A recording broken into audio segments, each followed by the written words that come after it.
change history. It will change history. It will change history. It will change history. It will change history. It will change history. That will be the most beautiful day.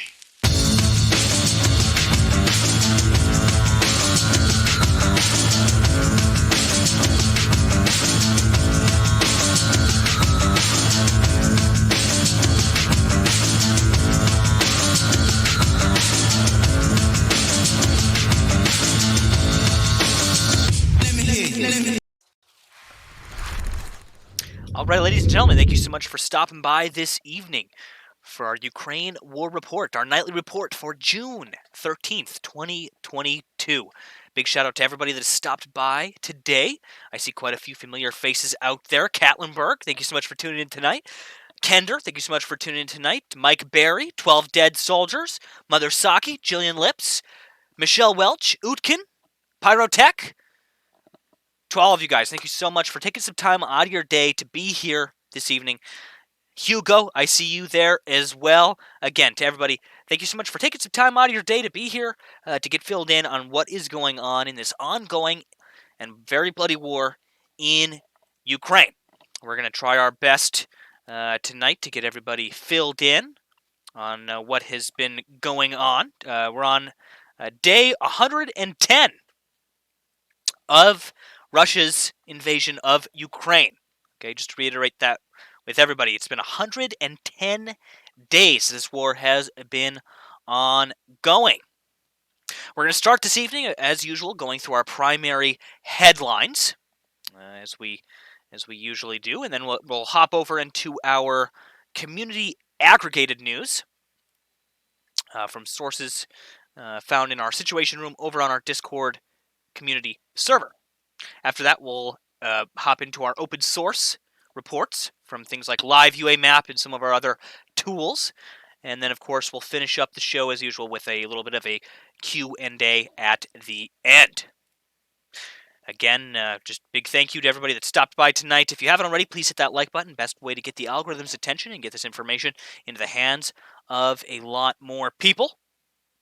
If you haven't already, hit the subscribe button. Best way to get notified when new streams and videos go live. We have a poll going this evening in the YouTube live chat. If you haven't answered that poll yet, you can hop over there onto the YouTube live chat to join in on that poll. There, currently 79 people have voted. The question on tonight's poll is from what you personally have gathered. Who do you think is winning the war in Ukraine? And I know, again, we were chatting there in the live chat there for a minute about how it's kind of hard to use the word winning, of course, when there are so many lives being lost on both sides of the conflict. However, I think it is interesting to see what you guys think on who is accomplishing their goals better, who is winning here in Ukraine. I want to hear what you guys think. So far, we're at about 67% Ukraine and about 33% say Russia is winning. We'll take a look at that poll. We'll end it towards the end of the show when we do our Q&A, and we'll see if that has changed at all. As Katlenberg says there in live chat, I would consider a win for Ukraine to not be losing. I would agree. So anyway, without further ado, we're going to hop into our primary headlines for this evening. Again, kind of following the trend from the past few weeks here, the main big headline is that this big battle that is occurring over the Donbass, over the east of Ukraine, is continuing, particularly in that key city of Severodonetsk in eastern Ukraine. Ukrainian officials say the next few days, I would argue, next 24 to 48 hours, too few days could be critical for that battle in Severodonetsk. A victory there would give Russia control over every major city in the Luhansk region, part of the Ukraine's big industrial area there of the Donbass. The regional governor said Russian troops have destroyed bridges spanning a river that the Ukrainian military relied on to bring troops, arms, and supplies in to Severodonetsk. We were hearing reports all weekend of these bridges that were being destroyed there. They're spanning those rivers there in and around Severodonetsk. Donetsk. Earlier in its invasion, Russia's assault on Kharkiv in northeastern Ukraine again killed hundreds of civilians. We covered that as that fighting there was ongoing in the first few months of the war. Again, with relentless, indiscriminate bombardments that constitute war crimes. Amnesty International said in a new report the human rights group's researchers documented repeating shelling and the use of cluster munitions banned by many countries in several residential neighborhoods. The organization cited the regional medical director was saying about 606 civilians have been killed and 1,248 injured in Kharkiv's region between February 24th and April 28th. Now, I have an article towards the end of these headlines. We'll kind of go into we'll take a look at that article here that kind of goes into a little bit more depth on the use of those cluster munitions that have been used on residential targets there in and around Kharkiv. Ukrainian cybersecurity officials are tracking an attempted hack targeting local news outlets. Malware emails were sent out to about 500 people in Ukraine, many at radio stations, websites, and newspapers. The officials said Ukraine's computer emergency response team warned Ukrainian media groups, especially, to avoid clicking messages advertising interactive maps which could contain malware. The team said it's moderately confident the attack can be linked to Russian hacking group Sandworm, which experts tied to major Russian cyber attacks in Ukraine for years. Nicaragua raised eyebrows in Washington and concern in Central America by granting permission for Russia to send military forces, planes, and ships to the country. The Nicaraguan government, which is friendly with the Kremlin, regularly authorized the arrival of Russian military personnel and equipment, ostensibly for training, law enforcement, and emergency response activities. But now, given Russia's invasion of Ukraine, the idea that Russia can be a responsible partner in military or law enforcement training in the Western Hemisphere or anywhere else is ludicrous. That came directly, as I quote, from a U.S. State Department official. Again, the president of Costa Rica, which borders Nicaragua, said his armyless country is worried for a good reason. Direct quote from him there.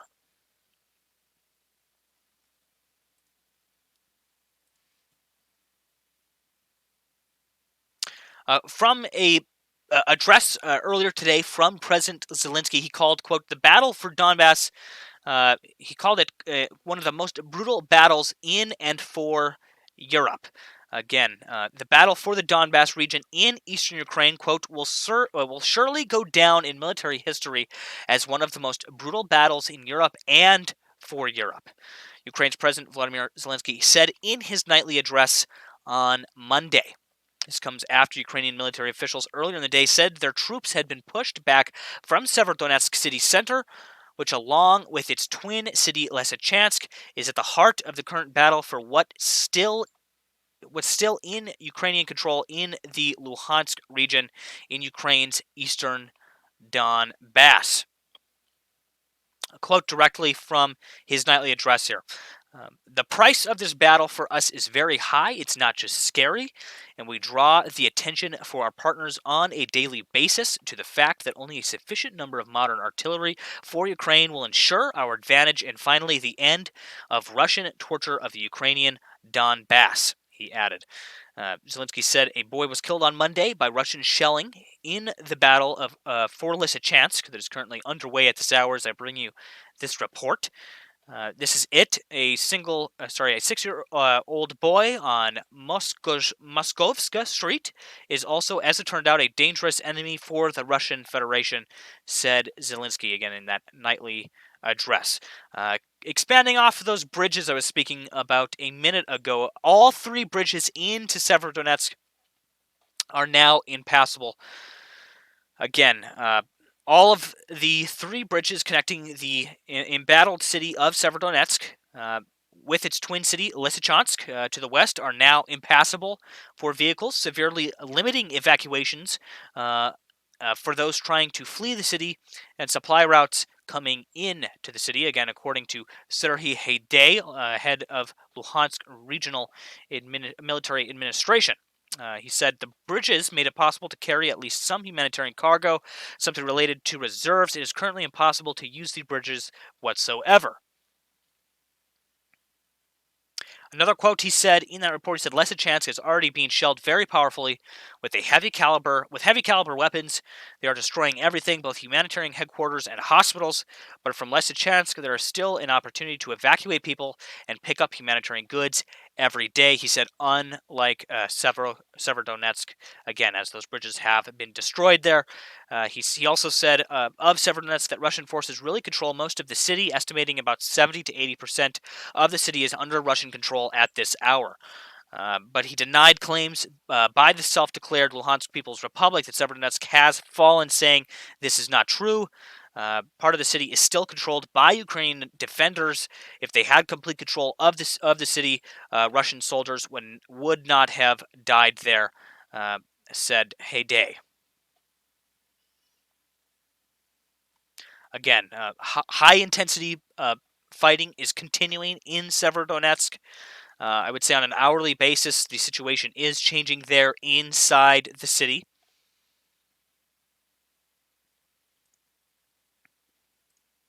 That basically concludes our primary headlines here for the evening. Really quickly, though, before we hop into our community aggregated reporting, we're going to go through that article that I had saved from the BBC here. Switch over to our main screen here. This talks about the use of cluster munitions in Ukraine, specifically in Kharkiv. And I remember earlier in the war, I would say early March, this must have been, when we were streaming the first days of the invasion, we had gotten multiple videos in of these cluster munitions being used. And it took us a long while for us to get, concrete information on, and confirmation that these were being used in Ukraine. And now, so here is again a report talking about this evidence that Amnesty has found pertaining to the repeated uses of these cluster munitions. I'll read you a little bit from this article.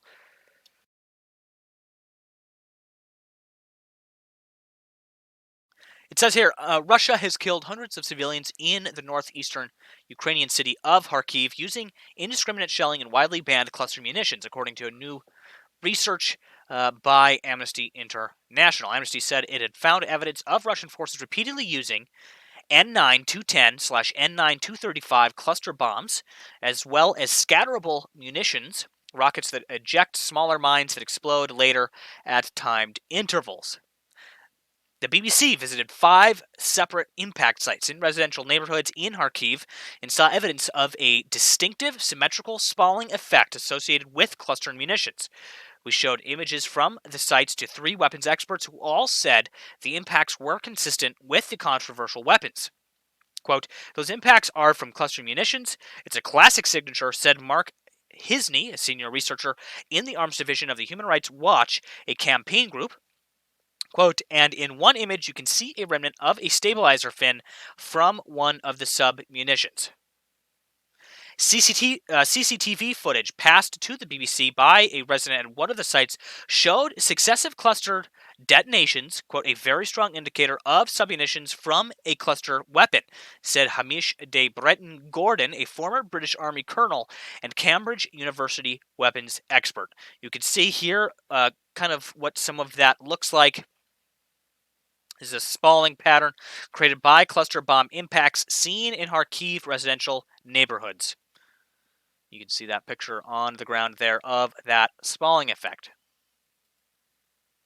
So now we're going to switch into our community aggregated reports here from over on the Discord server. If you would like to follow along with these reports, you can find them in the Situation Room channel on our Discord community server. That's discord.gg/Nemico, one of the best places to stay informed on what's going on here in this ongoing conflict, and it's an excellent place to join in on the discussion. Our first post this evening comes from a user by the name of Max West. This comes from Military Advisor on Twitter, an unverified account, so keep that in mind. However, it shows here some video. It says over 300 Ukrainian Uragan/Grad MLRS rockets, 155mm shells have hit the Donetsk residential areas. So again, I would like to just heavily emphasize here that this is an unverified Twitter account, all right? And This also came from 5:50 p.m. June 13th. So this looks like a fresh post here. Okay. It's talking about apparently about 300 Ukrainian Uragan/Grad MLRS rockets hitting a Donetsk a Donetsk residential area here. Okay, we'll go ahead and watch this video here. Again, when we get reports like this coming out, it takes a while for us to usually get concrete information on what's going on. So I'd like to emphasize that. And also, I would like to, again, take everything you see up from an unverified source with a grain of salt at all times. You can see here some footage here. It looks to be some heavy incoming missile fire there.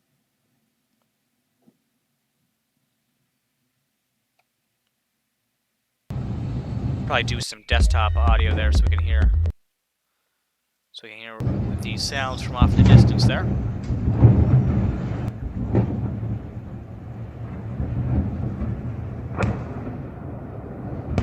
Again, as Max West said in the live chat, you have to be careful when you see stuff like this. You have to be very careful of propaganda. Again, I've talked about this many times, how propaganda is used as much as a weapon as these MLRS rockets that they're speaking of here in this post. Our next post this evening comes from a user by the name of RatLady, which we have. She's been a long-time contributor here. She's been a long-time member in the Discord as well as in the live chats as well. This comes from a Telegram post here. She says, I received this post from the Azov accounts on Telegram this morning. 8 years ago, the Azov regiment liberated Mariupol. Every year, the city celebrated this day. Today, Mariupol is not up to the holiday, and us with him, but Azov is alive, and the city will be live as well. Let's go take a look at this post. So this is translated. So she translated it here. It says, we will avenge everyone who died for each destroyed building, for every street that Russia desecrated with, quote, liberation.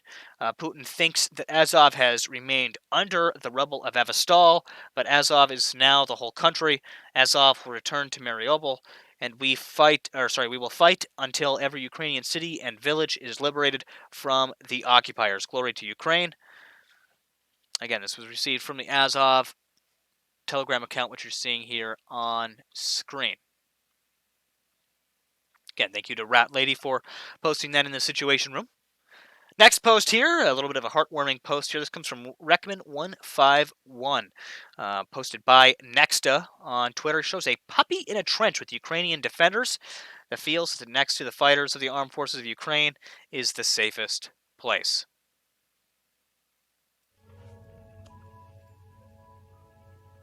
You can see that little puppers there getting some R&R in the trenches there. Thank you to Rekman for posting that in the Situation Room. Our next post here comes from Rekman as well. This talks about the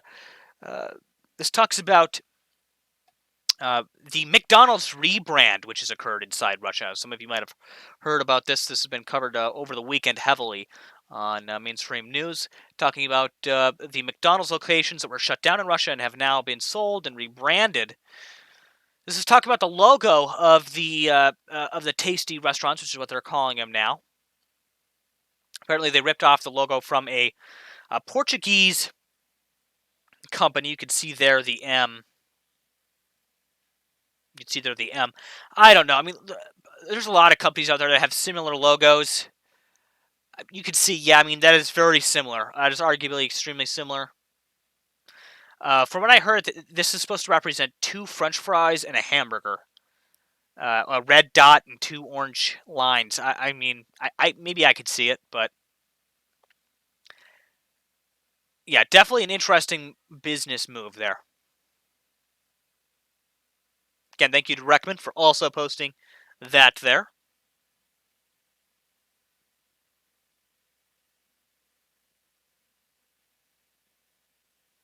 Our next post, again, comes from RatLady. She was sending me some PMs earlier about this this building here.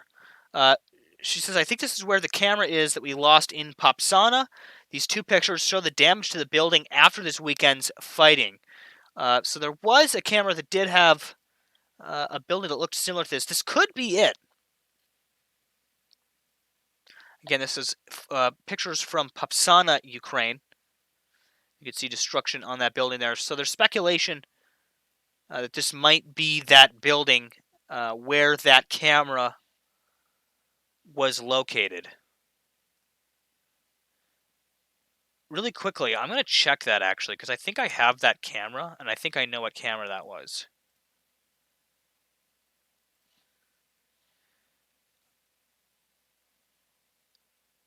Yeah, I have a camera with a similar building. I don't think it's that one though. But I recall this camera here. I'll have to look into that later after the show. I'm going to take a look into that and see if we can maybe confirm what happened to that. Pyrotech comes at us with our next our next post here. Comes from Telegram.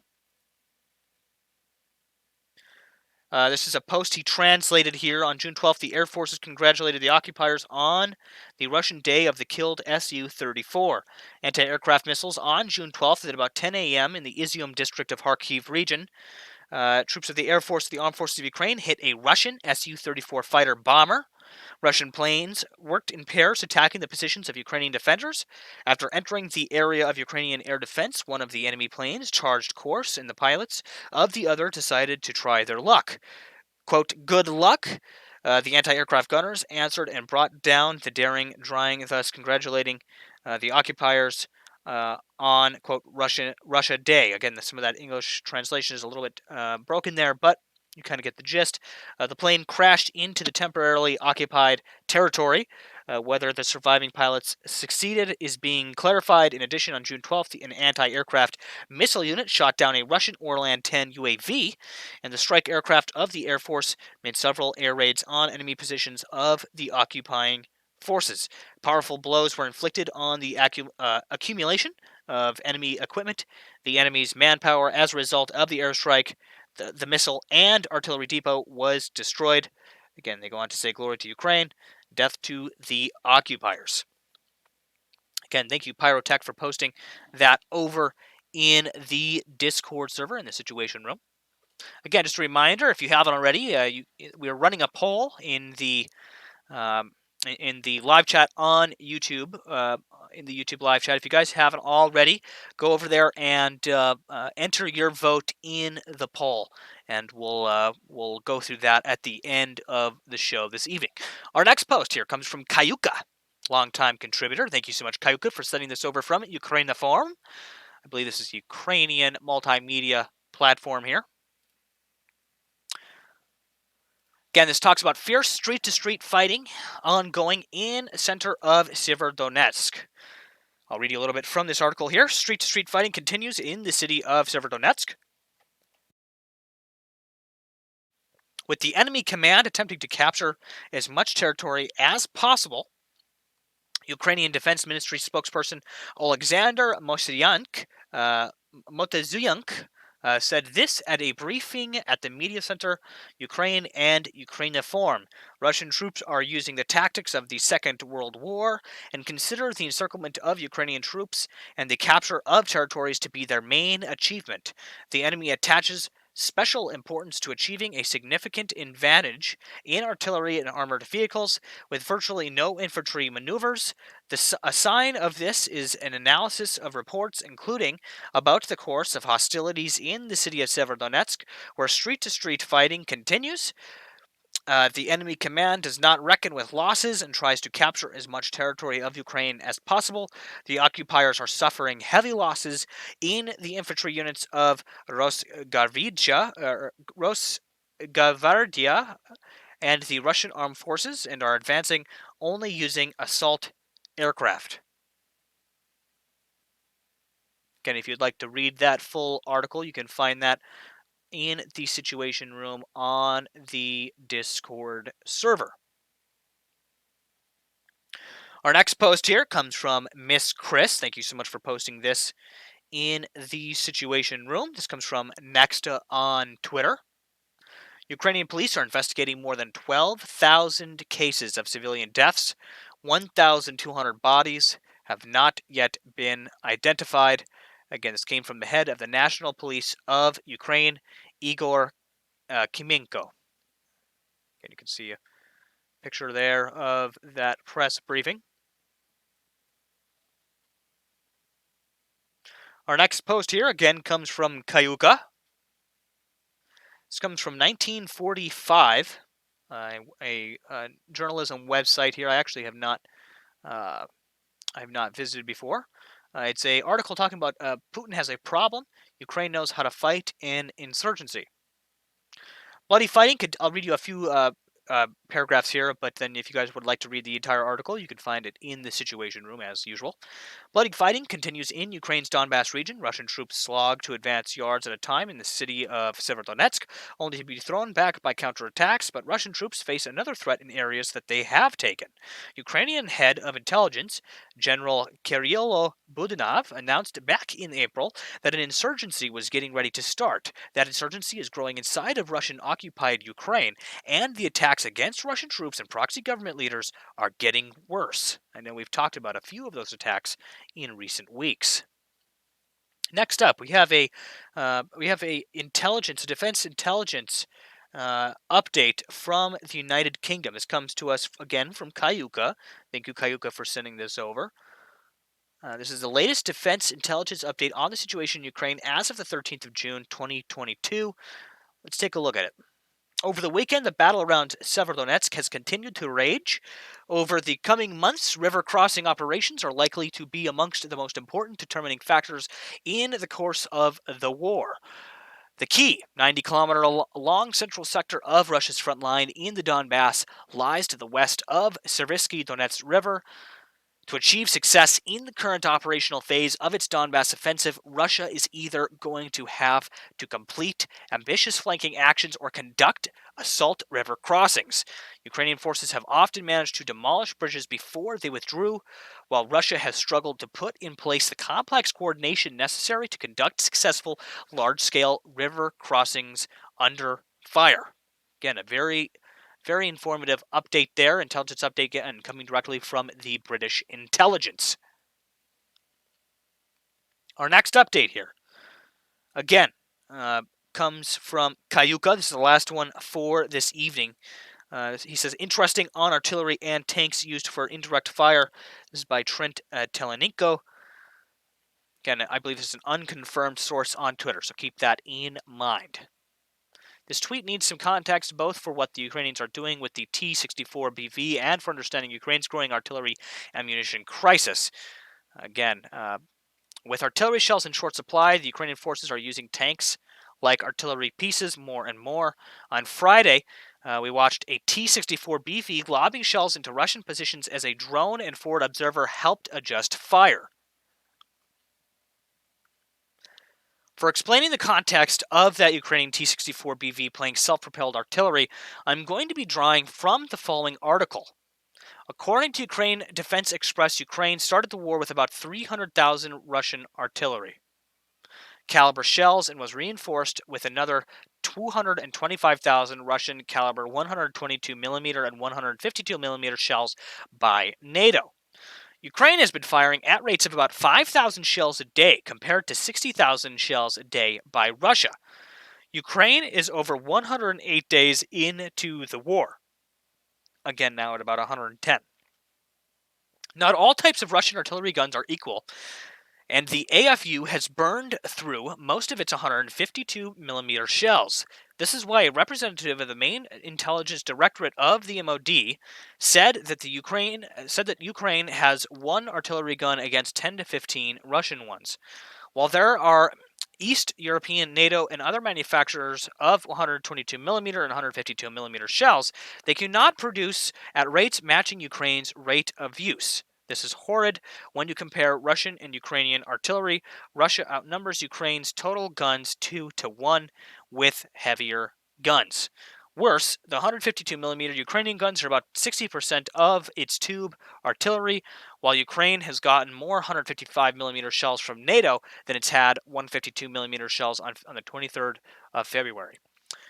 It has only gotten about 150 NATO 155mm gun tubes fighting, 1,000 Russian 152mm in Donbass, with most of Ukraine's 7.4215 the 742 152 millimeter guns out of the fight from lack of shells. So basically, the gist here is that they're running low on shells. We've known this from the beginning, that Russia did outmatch them when it comes to how many artillery systems they have, how many trained units they have to use those artillery systems, and then the number of shells.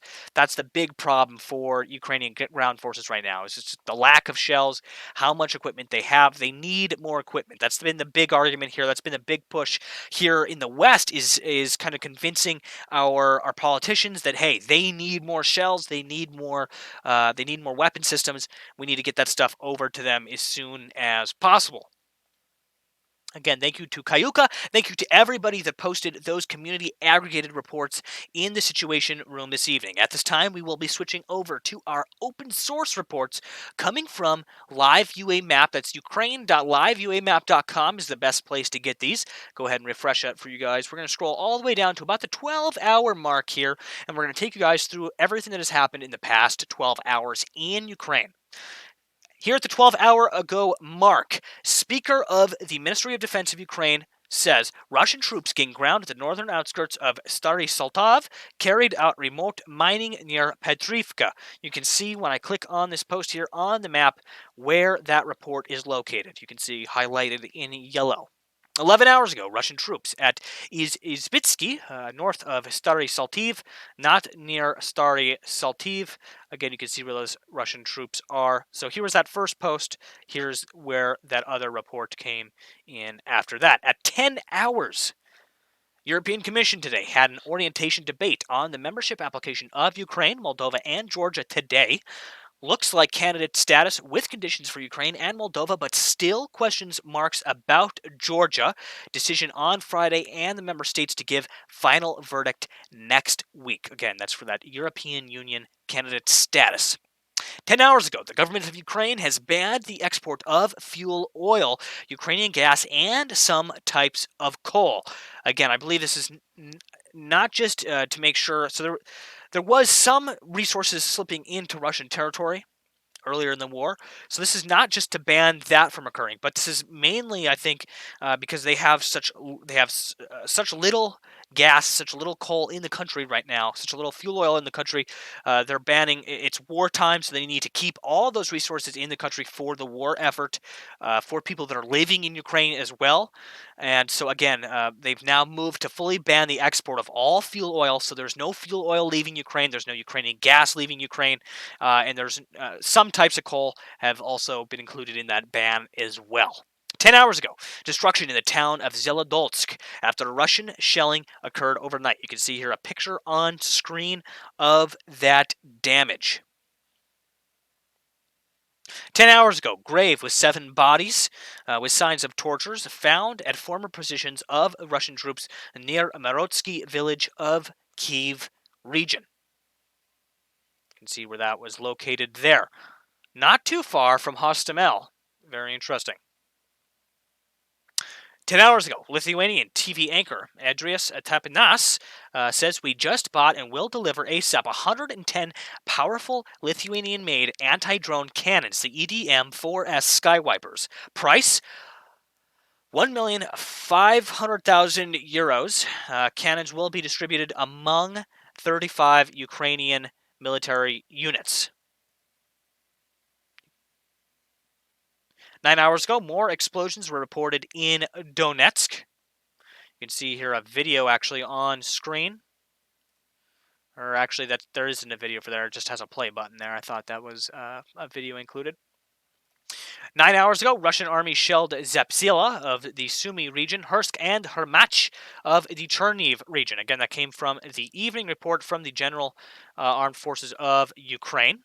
9 hours ago, Russian army conducted assault actions at Borodaishi, failed and withdrew, fortifying northwestern part of the village. Again, also coming from that evening report. If you look here on the map, you can see where that was located, not too far, right between Izium and Liman there. 9 hours ago, Russian forces conducted assault actions in Severodonetsk, conducted offensives at Metoyolinki, but failed. Again, you can see where those were located here, not too far from Ruzin. Again, that's also coming from our evening report 9 hours ago here. Russian forces bringing more reinforcements at Kryvyi Rih direction, also coming from that evening report. That's down in the south of the country. 9 hours ago here at Bakhmut direction, Russian army shelled Ukrainian positions with howitzers and MLRS. Hostilities at directions of Toshivka, Orakovi, and Shulavka, and a few other regions there, again, also coming from that evening report. If you look on the map here, you can see where those are all located. Again, following that pattern of them being right along this red contact line you guys see here is where we see most of this activity occurring, of course. 9 hours ago, damage at Tereniva Street in Donetsk as a result of that shelling. I might be able to get a picture here. If we go to our source, we can get some eyes on that damage there. You can see here some broken windows shattered out on the street there. Some damage to those cars there and the parking lot as well.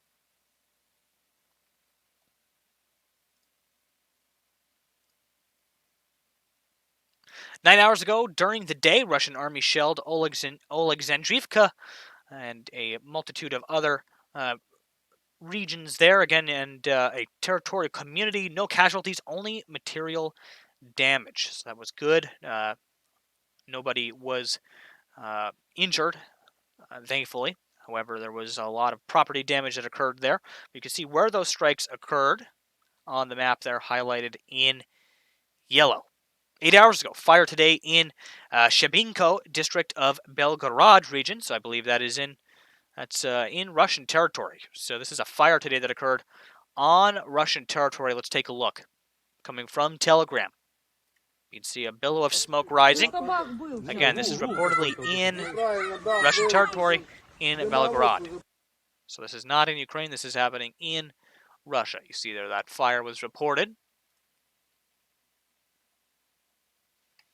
8 hours ago, parts of projectiles after shelling at Helevidka district in Donetsk. Let's take a look. I believe we have some pictures here of pieces of some of those projectiles.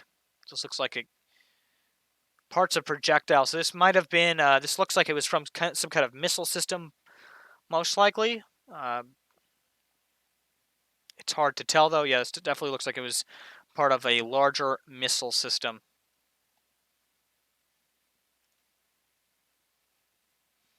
8 hours ago, head of Luhansk Regional Administration says all bridges to Severodonetsk are destroyed, but there is a communication line with a town. Again, I reported on that earlier in the evening. 7 hours ago, an explosion and fire at Olenivka. You can see a picture on screen here of that plume of smoke and the fire rising over Olenivka. 6 hours ago, occupation authorities in parts of Donetsk region of Ukraine asking Putin for, quote, additional military forces. Very interesting. Again, this is authorities in parts of Donetsk saying they need more troops on the ground. So they're asking Putin again for additional military forces. 6 hours ago, occupation authorities, parts of Donetsk region claimed the most intensive shelling since 2014. Targeted Donetsk today. So apparently, again, this is coming from occupation authorities. So this is on Russian-controlled territory. So in the Russian-controlled parts of Donetsk, they're saying that today the Ukrainians shelled them harder than they've ever been shelled since 2014. That's what they're saying. 4 hours ago, explosions reported in Kharkiv as well. And that's going to end off our open source reports for this evening. You can see where that explosion was located here on the map. We're now going to switch over to a little bit of a questions and answers here. I'll read some questions and comments from chat, both on YouTube, Twitch, and on the Discord server as well. If you guys haven't already, please smash that like button, or as we like to say here, javelin the like button. Best way to get this information into the hands of a lot more people. It gets the algorithm's attention.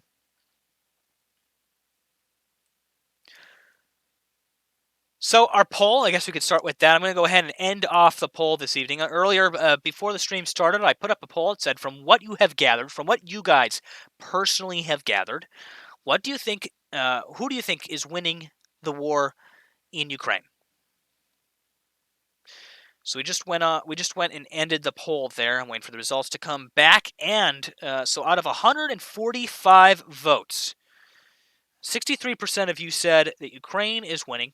36%, so almost 40%, said that Russia is currently winning the war in Ukraine. But I would say overwhelming majority here still think that Ukraine is winning the war. I'm going to post those results in the general chat here. Also put them in the situation room for good measure. But that is interesting. I believe the last time I ran that poll, it was only around 10% of people thought that Russia was winning. So it does look like that has increased a little bit. Again, which I think is probably directly related to some of that incremental territory gain that they have made. They have gained some territory, that is without denying. But again, I would say that Ukraine's still in a really good position when it comes to defending their territory. They definitely need more munitions. They need more weapon systems. So that's without a doubt. That would definitely change the outcome of this.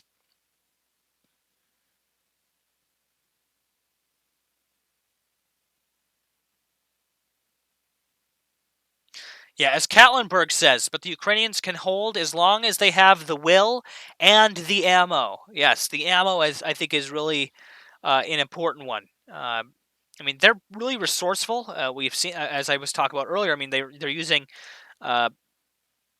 tanks as self-propelled artillery systems, which of course that works. That'll work. They're using drones, commercial drones, even in some cases, to spot and do fire corrections.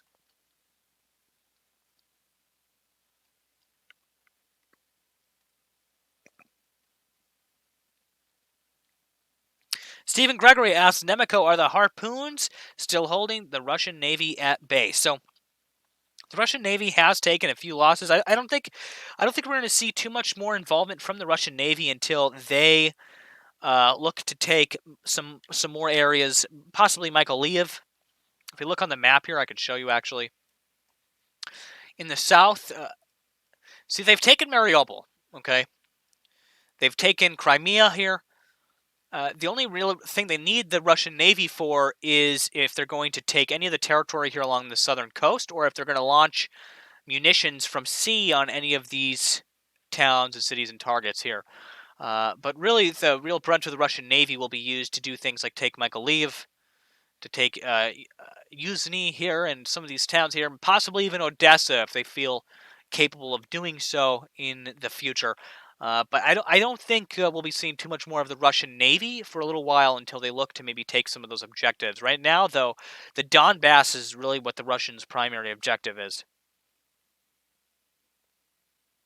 As Utkin says, use those harpoons and make a coral reef. Building Guy says the Navy is 100 miles offshore. Yep.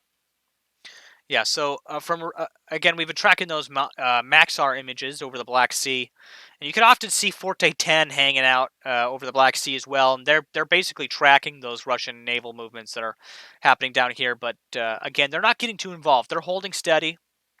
Right now, their only real role is a support role for any of these Russian forces that are operating here in the south. They can launch munitions on some of those targets from sea. However, we're not going to see anything like an amphibious operation unless they decide to take, Odessa or some of these towns here. We might see them try to launch some forces onto these southern shores, possible. However, very unlikely right now, especially since the Ukrainians have they've been doing pretty well, holding these Russian forces back from Mykolaiv.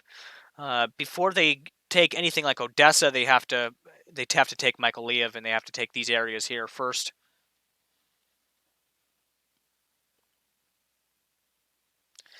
Yeah, as Mother Saki says, Mykolaiv is pronounced Mykolaiv. Yeah, Mykolaiv. I know it's a hard one. Mykolaiv. It's kind of like Kiev. Kind of the accentuate. You gotta put a little pepper on the end of it.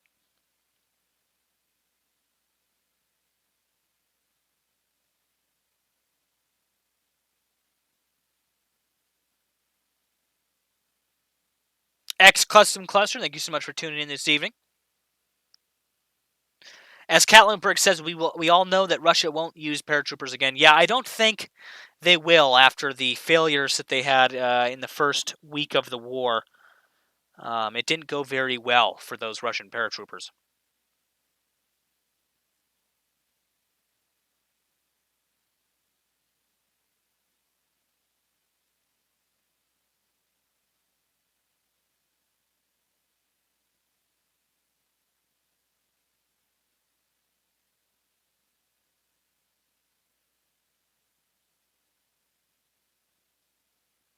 Connor Payne asks, what is remote mining? I believe that's referring to when you launch mines, like you can launch them from like an artillery system, or you launch them from a missile, and then they scatter over an area. So you're basically mining an area remotely. I believe that's what it is. I believe that's what you're referring to, if I'm not mistaken. Let's switch back over to our newsroom actually, so we can see that chat. Mother Saki says maybe this way is easier. Mikolayev. Yes, that is better. Yes, that works. That works well. Mikolayev. That's a good way to pronounce it. Yes.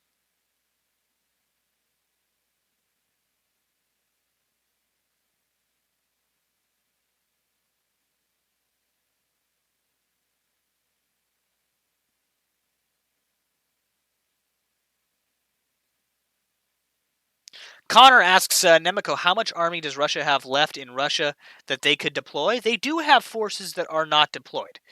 At any one time, like a country is not going to deploy their entire military. That leaves like a security vulnerability for them. Right, so of course they can't deploy all of their troops, and they can always mobilize more. They haven't called for a general mobilization yet, so that would be a big step up if they were going to do something like that.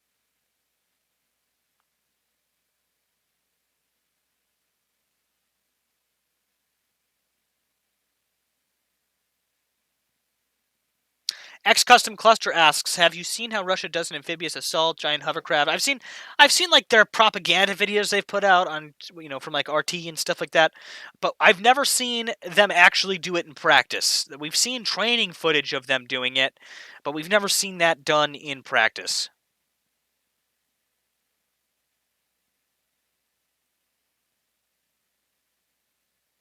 Cam955 asks, hello, this is kind of a related question.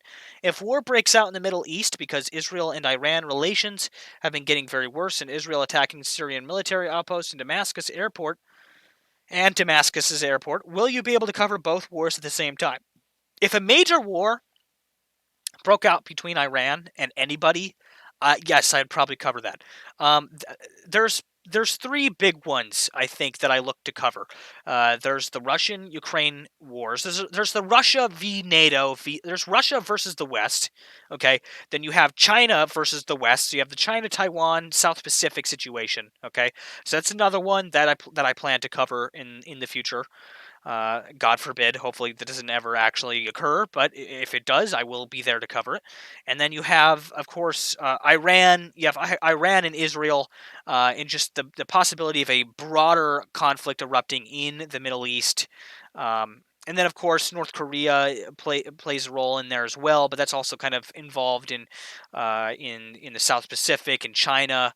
I kind of take those two hand in hand, okay? Because again, so you have kind of like the Asian South Pacific theater. So I plan to cover any events that happen there. I also, the European theaters, specifically Russia and Ukraine here. That's what we're covering now, of course. And then in the future, if that does occur, we will definitely take a look at what's going on in the Middle East.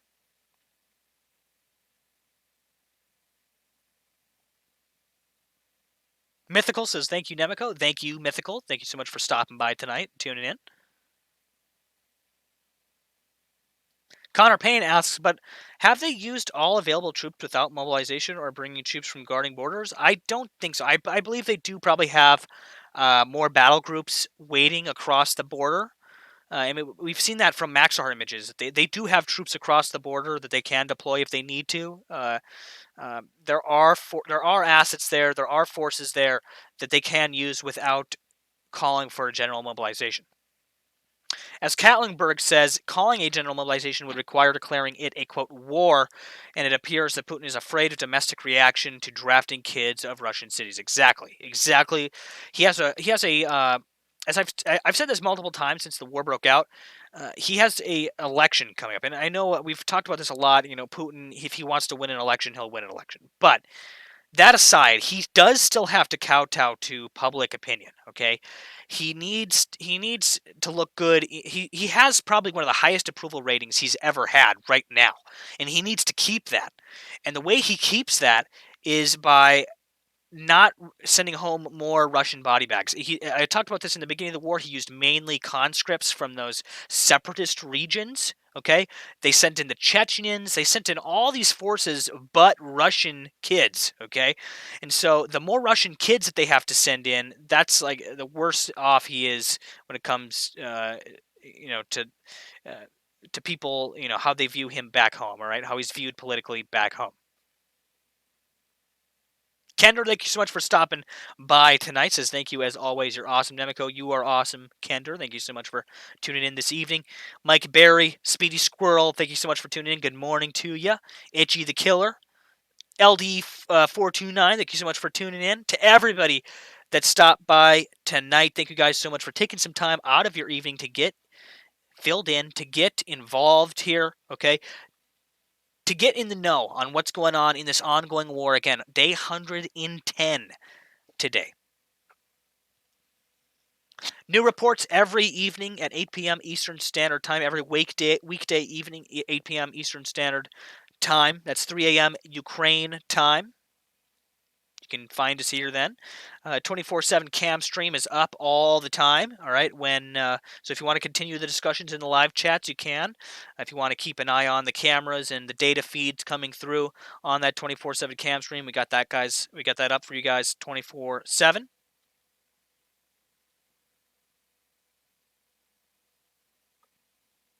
If you guys would like to find any of the sources we're using, if you guys would like to get more involved in what we're doing here or find anything, you can find those links in the description below this video, below this stream, depending on how you're watching this. Again, if you missed the live report, we do upload these reports to our YouTube channel, youtube.com/Nemico Network. Make sure you're subscribed to catch new videos, to get notified when new videos and streams go live. If you'd like to get involved in the community, if you'd like to contribute to these nightly reports, if you'd like to help and maybe even get involved in the discussions, the community discussions, the best place to do that is the Discord community server. That's discord.gg/Nemico. Everybody is welcome to join over there. We've got a bunch of great stuff coming your guys' way in the coming weeks, so stay tuned for that. I hope everybody had a wonderful weekend. I wish we could be here under better circumstances. We didn't have a gas prices roundup tonight, guys, but we'll be having one on the next report. So don't you worry. We'll be doing that. I know a lot of you were talking about that in the chats earlier about those increased gas prices. I know they're looking pretty high, even where we're at.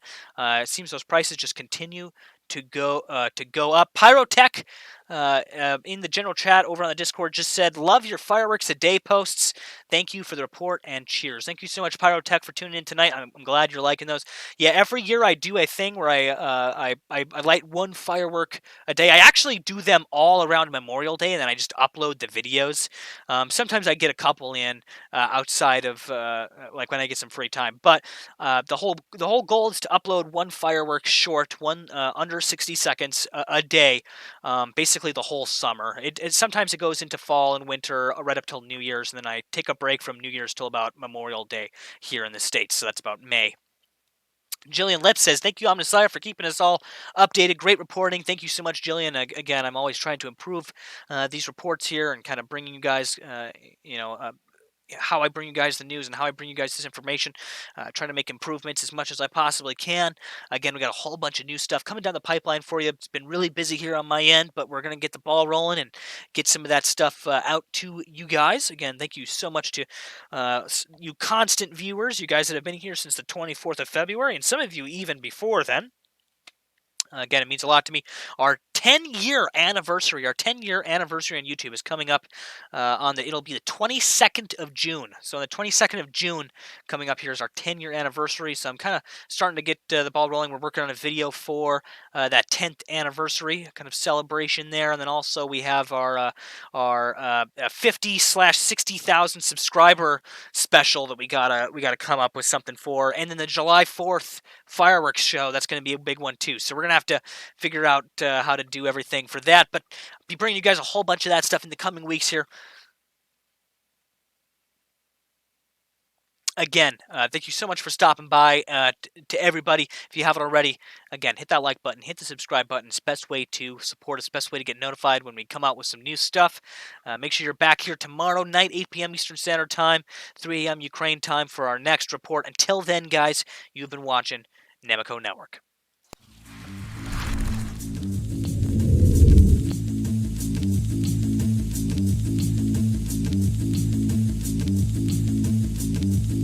Something that will change our daily lives, that will change history, that will change history, that will change history, that will change history, that will change history, that will change history.